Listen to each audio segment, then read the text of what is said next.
Halo semua, di 14 Desember 2022 yang lalu, Bank Sentral US baru saja menyelesaikan rapat terakhirnya di tahun 2022 dan memutuskan kenaikan suku bunga 50 basis. Suku bunga risk-free US dari 3,75 ke 4% menjadi 4,25 sampai 4,5%. Perlu diperhatikan hanya US yang angka risk-free-nya pakai range seperti itu ya. Nah, yang ditunggu-tunggu oleh pelaku pasar terus terang lebih ke outlook 2023-nya. Kenapa? Karena kalau kenaikan 50 basis di 2022 ini yang terakhir kurang lebih sudah di price in. Ya, makanya kalau kita lihat harga obligasi juga tidak begitu terpengaruh, bahkan kalau harga obligasi Indonesia malah menguat gitu. Nah, untuk tahu outlook-nya kita mesti bisa membaca yang namanya dot plot. Dot plot itu kurang lebih adalah kumpulan hasil voting daripada bank sentral yang ada di daerah-daerah. Jadi kalau di Jakarta misalnya ada BI di Jakarta ya, kalau kamu ke Medan ada BI di Medan juga, Bank Indonesia di Medan. Kamu ke Samarinda, kamu ke Semarang ya. Di kota-kota besar biasanya ada ada BI daerahnya gitu. Kalau OJK sekarang juga ada namanya kantor regional OJK. Kalau yang Bank Indonesia di daerah itu, karena mereka mengatur semua clearing uang masuk dan keluar, mereka juga mengumpulkan data ekonomi, mereka memiliki gambaran kira-kira kondisi ekonomi di daerahnya seperti apa. Berdasarkan itu, mereka memberikan voting. Misalnya kalau dalam konteks US ya, yang Texas votingnya 4,425, California 4,25 sampai 4,5. Daerah-daerah yang lain votingnya berbeda. Ada daerah yang mungkin inflasinya tinggi, ada daerah yang mungkin inflasinya rendah. Nah, jadi kondisi kan berbeda-beda. Mohon maaf. Jadi berdasarkan hasil voting ini dibuatlah grafik dot plot. Nah, biasanya kalau mayoritas memutuskan pada level tertentu, berdasarkan mayoritas itulah kemudian diumumkan, oh suku bunga jadi berapa. Nah, sangat jarang ya seperti ini ya.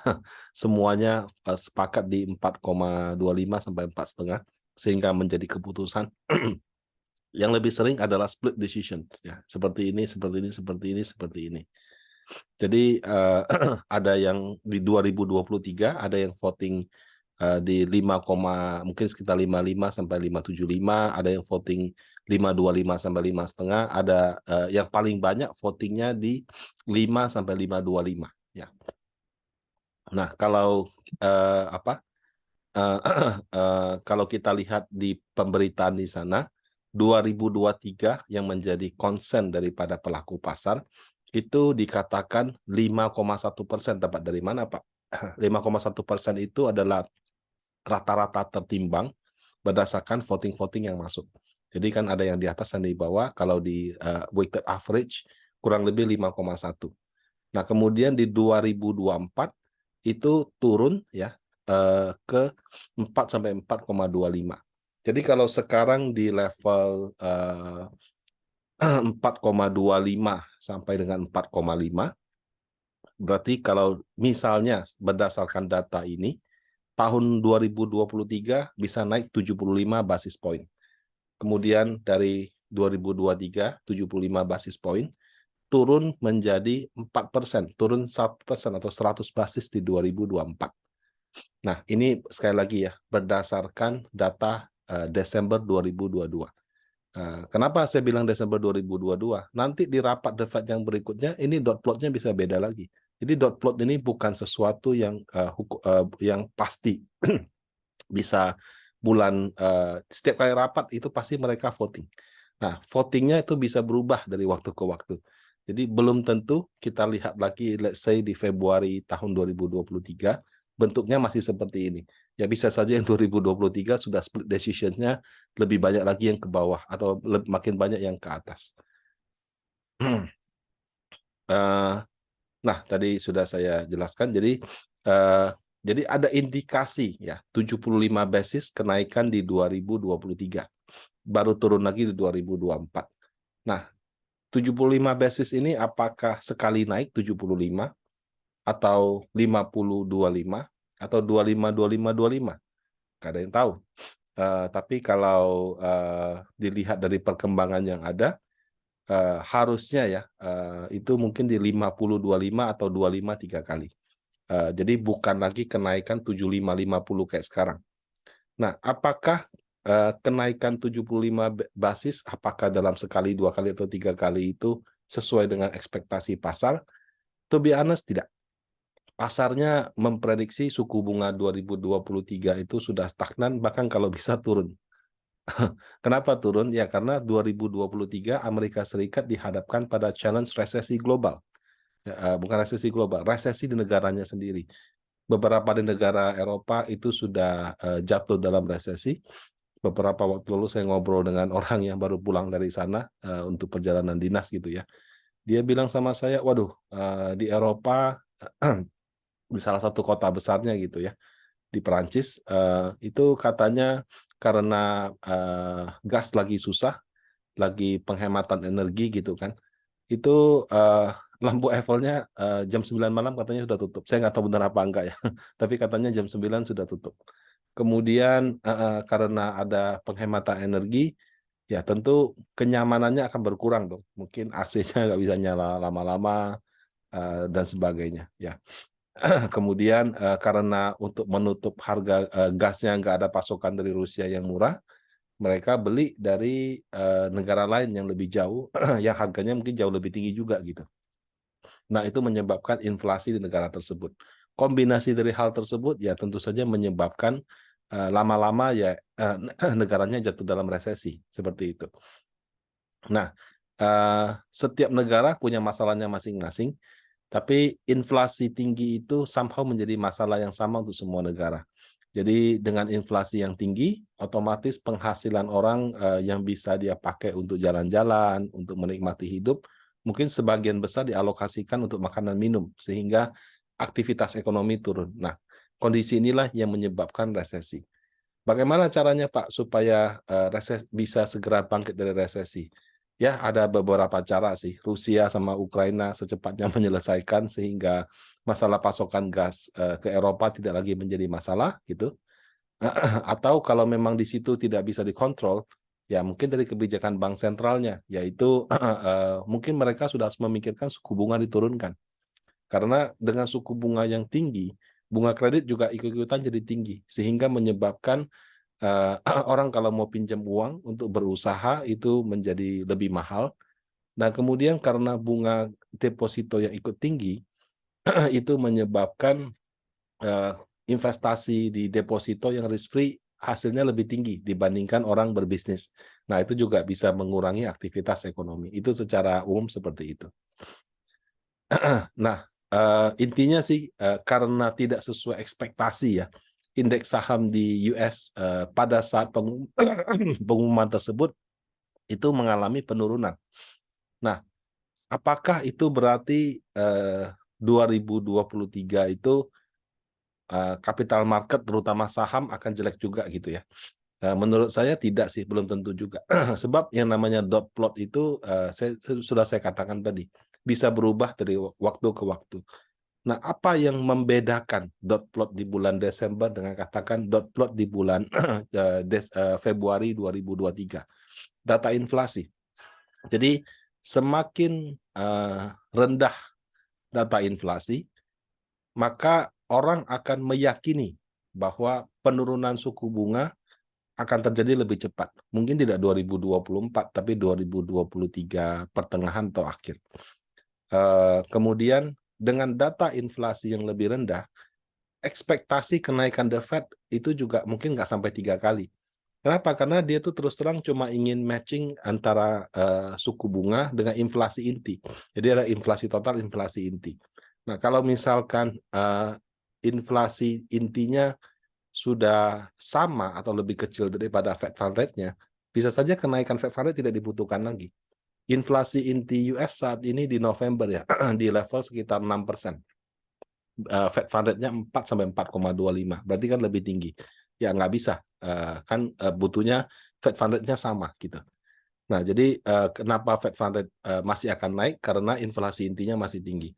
Tapi inflasi inti berpotensi turun tahun 2023 karena beberapa hal yang menyebabkan harga tinggi di 2022 pelan-pelan satu-satu sudah mulai terurai.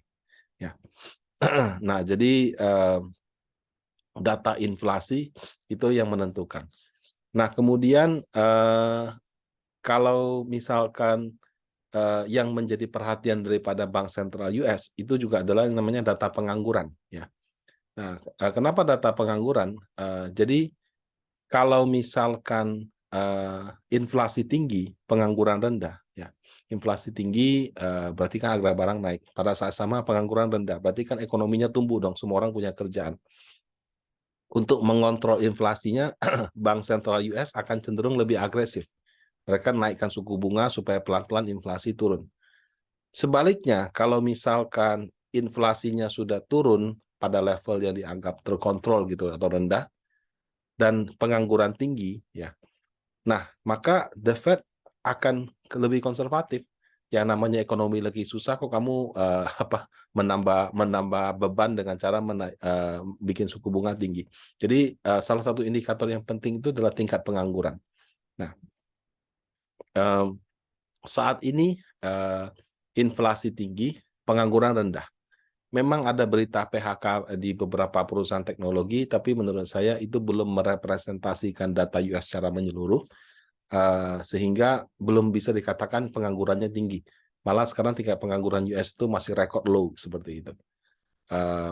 Nah, seiring dengan berjalannya waktu, resesi, kemudian suku bunga tinggi, inflasi tinggi, ada kemungkinan tingkat pengangguran di US itu bisa meningkat mungkin di awal atau pertengahan 2023.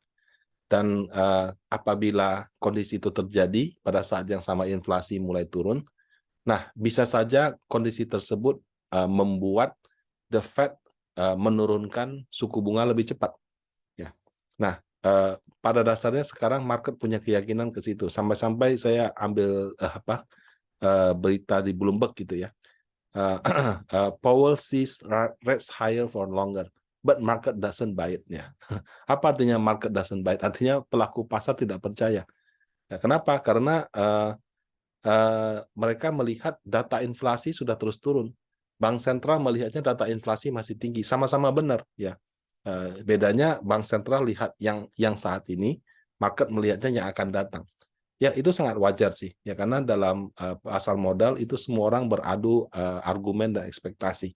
Karena ada perbedaan ekspektasi itulah ada transaksi buy dan sell gitu.